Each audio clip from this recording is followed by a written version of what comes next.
салом, манзури шумост барномаи панорамаи ҳафта. Дар вазорати мудофиаи Тоҷикистон ҷамъомади муштараки ҷумҳуриявӣ оид ба даъвати навбатии шаҳрвандон ба хизмати ҳарбӣ доир гардид.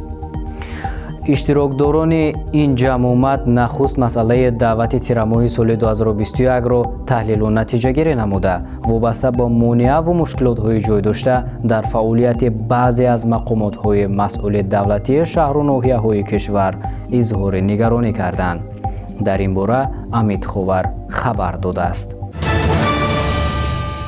бар асари боришоти шадиди сатҳи оби сел дар Ашсой ва Пунуксои ноҳияи Ашти вилояти Суғд афзоиш ёфтааст.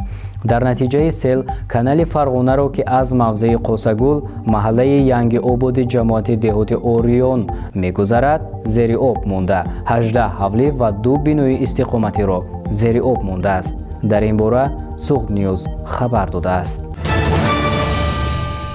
ширкати Формула 55 рӯзи 15 март дар шаҳри Ваҳда дар чорчӯбаи хазинаи кӯмаки Орзуи Нек маросими ифтитоҳии толори варзишии таъмиршуда барои варзишгарони паралимпия баргузор намуд.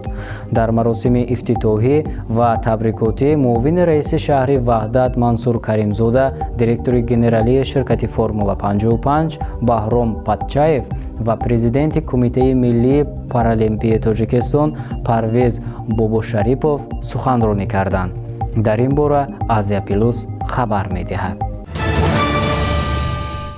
маҳдудияти убури марзи Ӯзбекистон бо Тоҷикистон ва Қазоқистон ки аз моҳи январ амал мекунад, аз 16 март бекор карда шуд.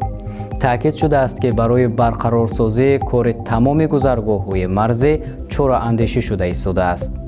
маҳдудияти муваққати моҳи январ соли равон ба далели хуруҷи омикрон роҳандозӣ шуда буд.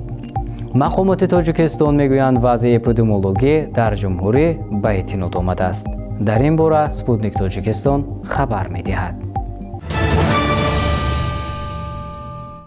16 март бахшида ба иди байналмилалии Наврӯз дар шаҳри Душанбе мусобиқаи дастаи сарраёсати хадамоти давлатии оташнишонии Вазорати корҳои дохилии ҷумҳурии Тоҷикистон оид ба бандкашӣ байни дастаҳои ҷузъу томҳои хадамоти давлатии оташнишонии гарнизони шаҳрӣ баргузор гардид.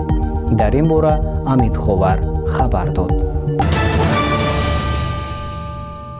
ин буд барномаи панорамаи ҳафта. бо шумо будам ман Солеҳ Нуралиев. то хабарҳои оянда шоду пирӯз бошед. хайр.